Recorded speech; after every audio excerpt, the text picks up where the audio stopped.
So literally, stories are told, questions are asked, and the children of themselves develop the ability, that critical thinking, to decipher what is the value, what is the particular virtue, what does it mean to me? Would it be something I'd like to put into practice?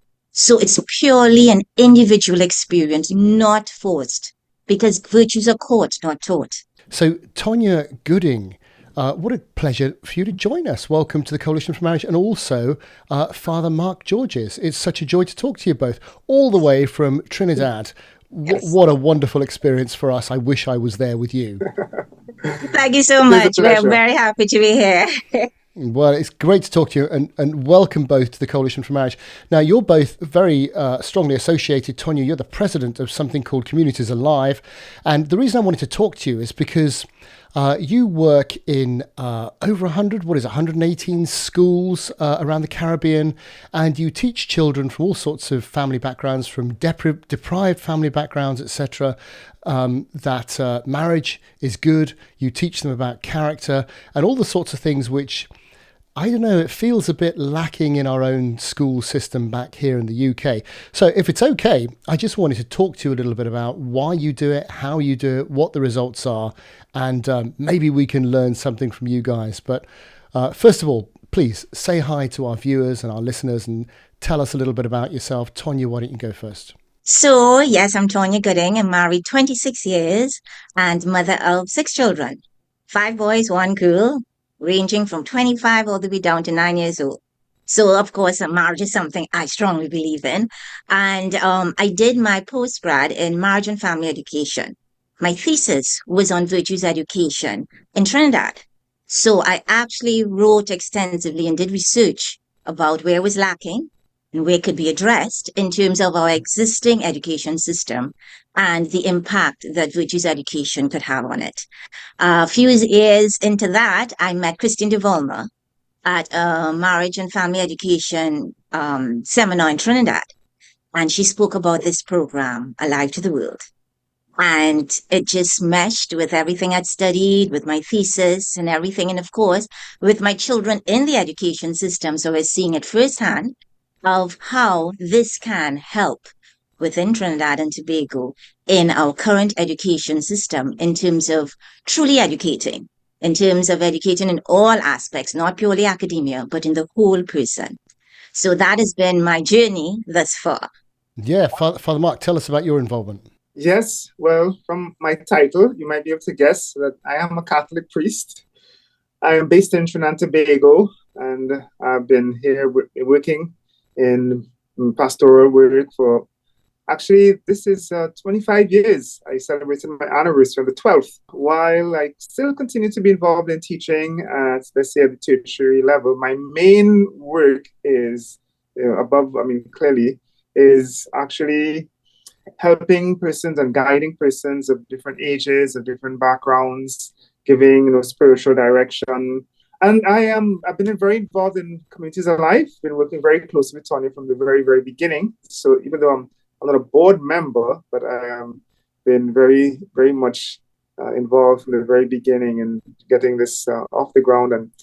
And it's been marvelous seeing the growth that we have had. And tell me a little bit about because your website, there's a lot more information on your website, and there are videos to watch, etc., etc. But tell us a little bit about what you teach the kids about character. I mean, you have all sorts of children in your schools, all different types of socioeconomic backgrounds, including the poorest and the most difficult backgrounds.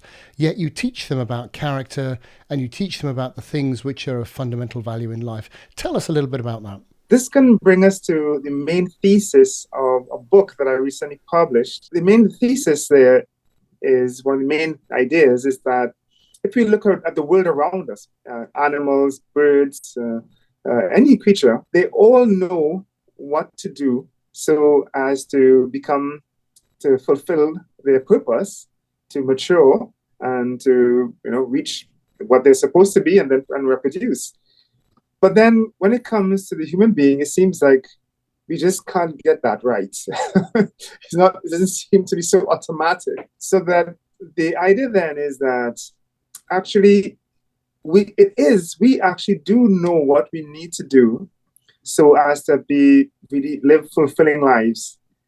But it doesn't happen like in other animals, the dog, the cats, or whatever animal you want.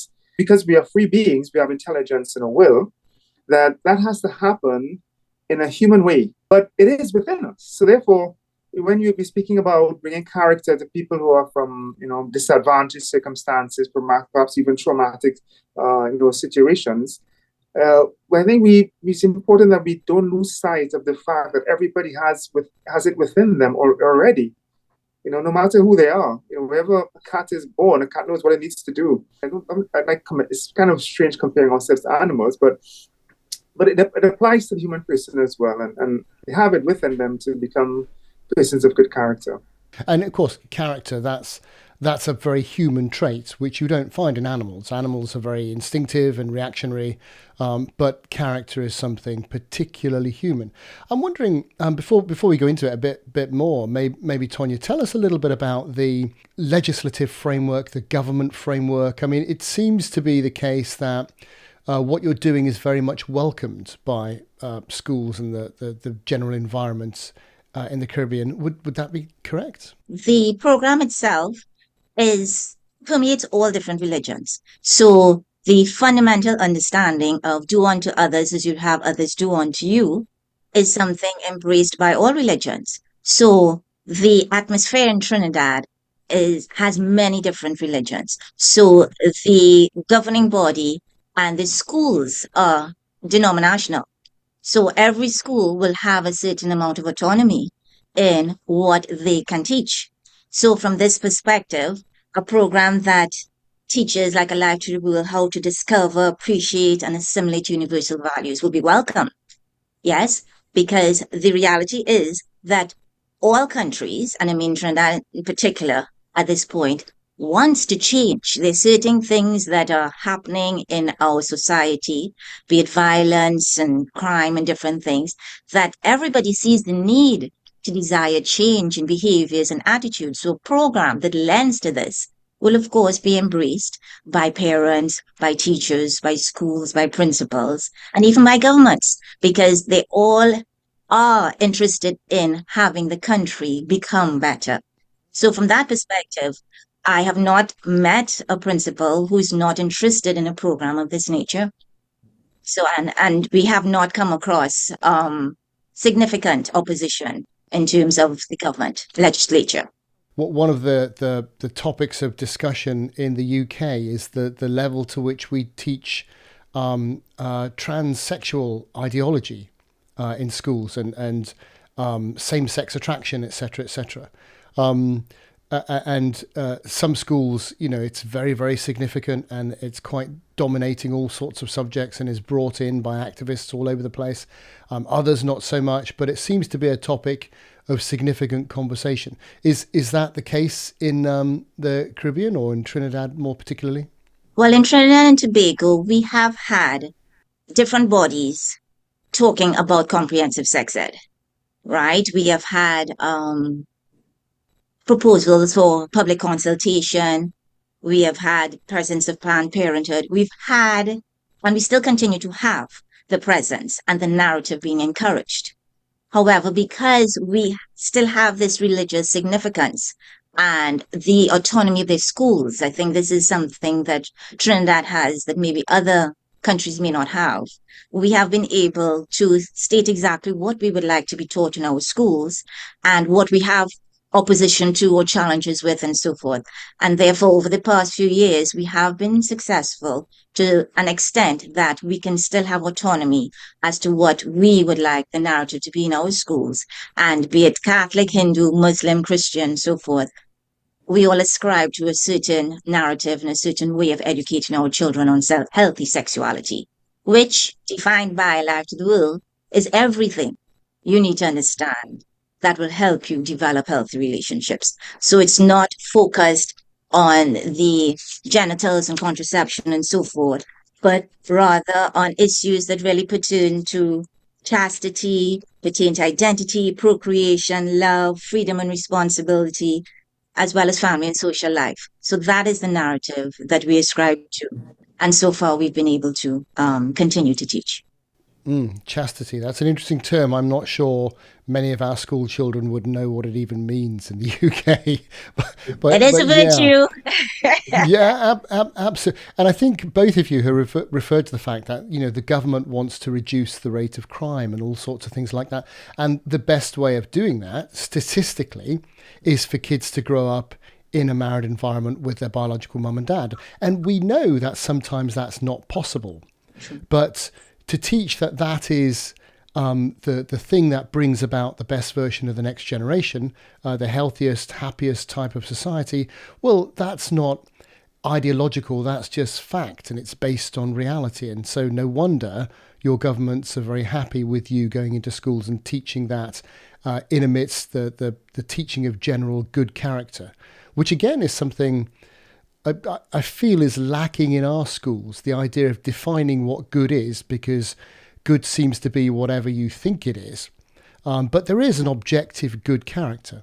The idea that you respect one another, that you behave well towards one another, and that there are things which are actually objective good. And it's not just what you believe. Tell us more about that, Mark. Well, there's a challenge there in that those words, no good, character, virtue, that they have now a kind of aura, unfortunately, that they are associated with kind of someone telling you what to do, or kind of imposing ways of behaving on you. So that has been sort of one of the huge challenges that I have had dealing with young people. So that unfortunately, and when they find that the term is used, character, when it's embraced, that it is taught in a kind of a watered down way, so that it's sort of more about maybe how to be successful. You need a certain character, and a lot of it is about emotions. So it's talked about like emotional intelligence. I totally support those ideas, but you find a lot of literature that it focuses more on, let's say, the psychological dimension of the human person, how to sort of handle conflict, how to deal with stress, how to deal with anxieties. But in its core, the character is really something that is spiritual, because it's really about understanding what is really good for the human person, and also it's ultimately it is engaging, understanding principles, having a meaning in life, and then carrying the good habits.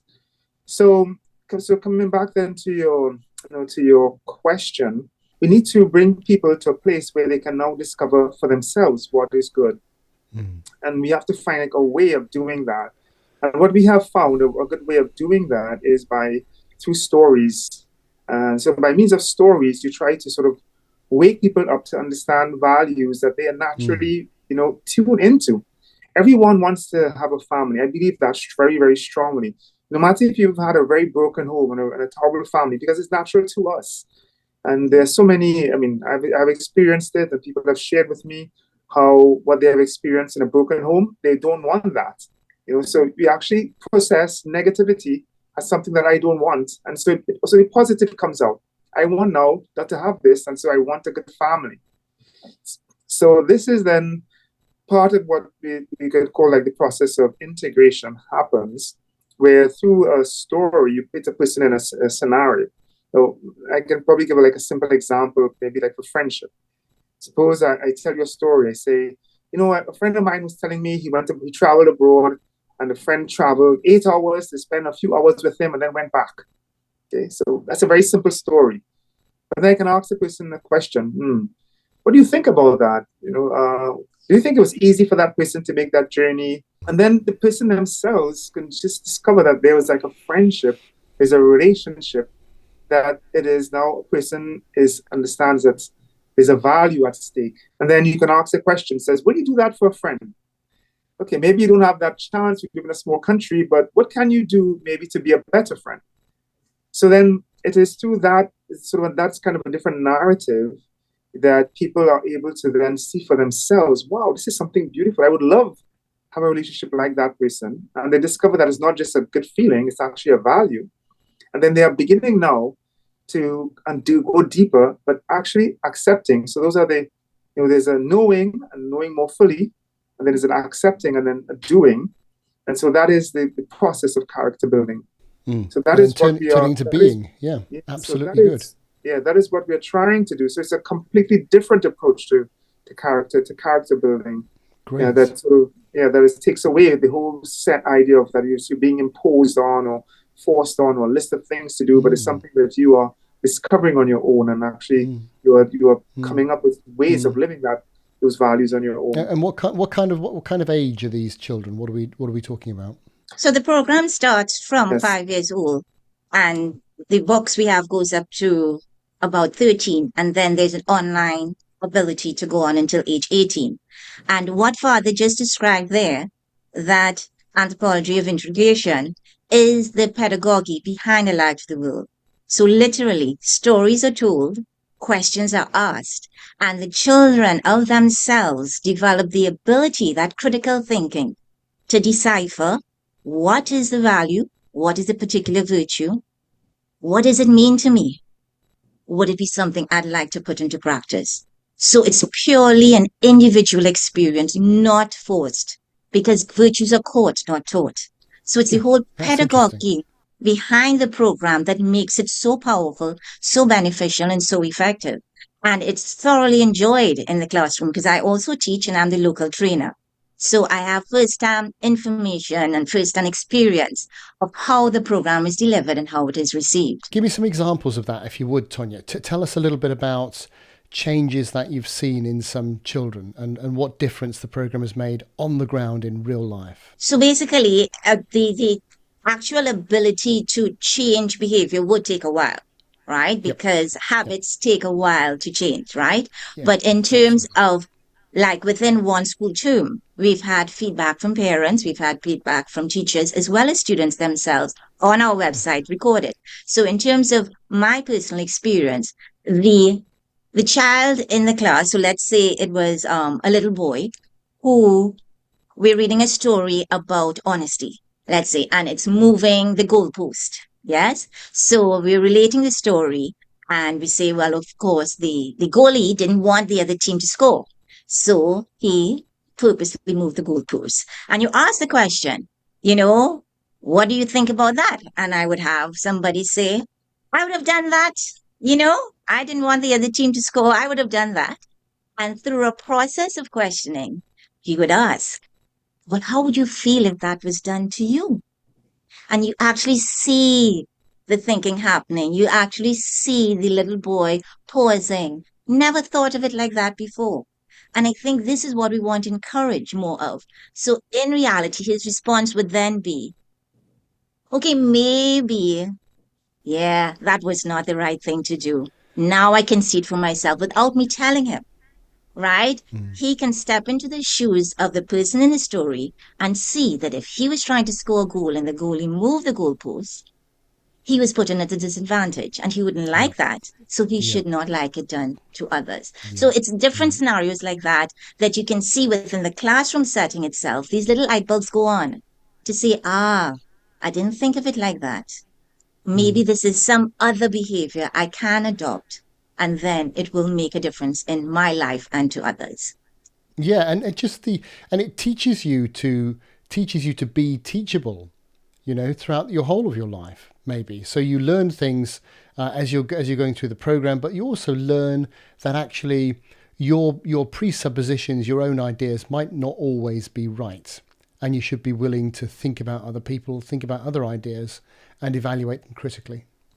Very true. And I think in our education system, as well as I think worldwide, that ability to step into each other's shoes, critically think through things before reacting, and therefore respond with a thought out, appropriate way is what's needed instead of just emotive reactions. And that is a key aspect that is also fostered in this program. And that's so important. And I think we've lost that in our countries. In the UK, we've lost that a lot. So people are so entrenched in their positions, in their opinions. Nobody's willing to think about what other people think, generally speaking. It's you're wrong and I'm right, and I'm simply not going to consider your opinion. And again, I think it's because the lack of this kind of character, this self exploration, self-evaluation, self-critical stance, and looking at it from other people's perspectives. We don't have enough of that in schools, and it affects you later on in life. Well, I just wanted to say that we have three catchwords to capture this new way of doing character building. And we ask questions from it, and they do come up with things. Absolutely, they do. So they talk about things in their home, how they use their things that belong to their siblings, the competitive spirit that leads them to be exaggerated or to lie or things like that. So those are the sort of the three stages. So there's knowing and accepting and doing are sort of the three catchwords for this pedagogy that we use. I love it. And reading about your work before we spoke, it struck me that those are so foundational in a culture of marriage. Because, if you're not teaching those values, and if you're teaching actual self-satisfaction and self-pleasure above all things, and your version of truth and whatever feels good is good, well, then you will use people for your gratification. But if you're teaching, well, actually, part of true fulfillment is living in order to protect and value somebody else. And that actually gives you much more of a long-term personal satisfaction than using somebody in the short term. And teaching those kind of values leads directly to the self-sacrifice that's required for marriage, the idea of chastity, if you like, saving yourself, not abusing women because that's it's not commensurate with those ideas. It all fits logically, and the lack of that kind of teaching kind of explains why we are where we are with attitudes towards marriage in the UK. We try to teach virtues, because character building, of course, concretely has a lot to do with virtue, understood in a good sense, not how sometimes the media portrays it. And then many of these virtues in a lively world, we try to connect it to like end games like marriage. So the importance of friendship, or so we try to talk about virtues that have to do with work. The virtues. So we kind of move away from the prudent justice, fortitude, temperance sort of framework that we often hear virtues that are expressed.